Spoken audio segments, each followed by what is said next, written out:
देश भर में लोकसभा चुनाव का ऐलान हो चुका है और अब बीजेपी ने अपनी तीसरी लिस्ट जारी कर दी है। बताते चले हम आपको कि इससे पहले बीजेपी ने लोकसभा चुनाव के लिए अपने 2 लिस्ट जारी किए हैं। कांग्रेस ने भी 2 लिस्ट जारी कर दिए हैं और अब तीसरा लिस्ट बीजेपी की तरफ से जारी किया गया है और ये लोकसभा चुनाव के मद्देनजर तमिलनाडु के लोकसभा चुनाव के लिए है। बताते चले हम आपको कि चेन्नई साउथ से भी कई सारे उम्मीदवारों को उतारा गया है। कुल उम्मीदवार की संख्या जो है वो 9 है।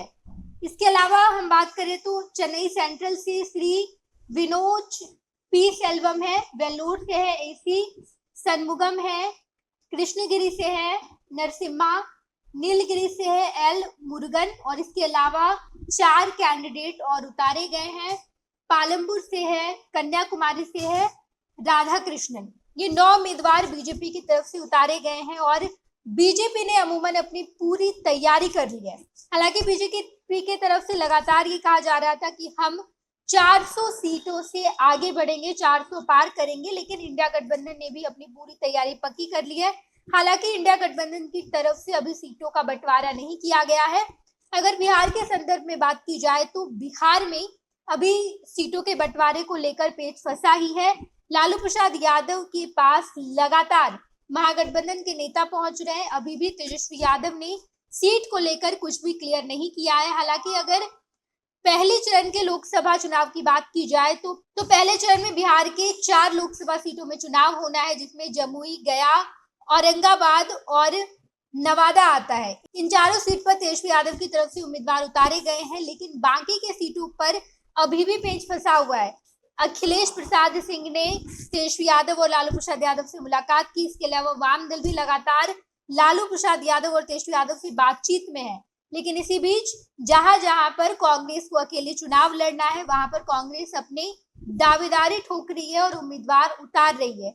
इससे पहले कांग्रेस ने 2 लिस्ट जारी की थी। 2 लिस्ट के बाद अब कांग्रेस का तीसरा लिस्ट भी जारी किया जाएगा, लेकिन एनडीए में सीट शेयरिंग हो चुका है। एनडीए में बिहार में अगर बात की जाए तो बिहार में भी एनडीए ने सीटों का शेयरिंग कर लिया है। बीजेपी को 17 सीट मिले हैं, जेडीयू को 16। इसके अलावा चिराग पासवान को प्रायोरिटी पे रख के 5 सीट दिए गए। पशुपति पारस को ठेंगा दिखाया गया। इसके अलावा उपेंद्र कुशवाहा और जीतन राम मांझी एक सीट पर मान गए हैं, लेकिन एनडीए ने बाकी तमाम जगहों पर अभी उम्मीदवार नहीं उतारे हैं। ये एनडीए का तीसरा लिस्ट जारी किया गया है, बीजेपी का तीसरा लिस्ट जारी किया है, जिसमें अमूमन 9 उम्मीदवार उतारे गए। देखना दिलचस्प होगा। लोकसभा चुनाव नजदीक है और चुनाव के मद्देनजर लगातार तमाम पार्टी तैयारियों में जुटी हुई है कि किस तरीके से बीजेपी इस बार हैट्रिक लगाए और विपक्ष बीजेपी को हैट्रिक लगाने से रोक दे। यानी कि इस बार विपक्ष पूरी कोशिश पर है कि किसी तरह इस बार नरेंद्र मोदी प्रधानमंत्री नहीं बने। देखना दिलचस्प होगा। तमाम खबरों से हम आपको रूबरू कराएंगे। देखते रहिएगा फर्स्ट बिहार झारखंड। धन्यवाद। ये लो मुंह मीठा करो, आज मैंने अपना जॉब छोड़ दिया। अब हम पूर्णिया वापस जाएंगे। जॉब छोड़ दिया है? मतलब ये घर कैसे चलेगा? हम करेंगे क्या? और माँ बाबूजी क्या बोलेंगे? इसलिए मैं एक और मिठाई का डब्बा लाया। अपने बिजनेस के लिए लोन अप्रूव हो गया। अरे लोन अप्रूव हो गया वो तो ठीक है, लेकिन पूर्णिया में हम रहेंगे कहाँ? अपना घर भी तो नहीं है वहाँ। इसलिए तो एक और मिठाई का डब्बा अलग से लाया हूँ।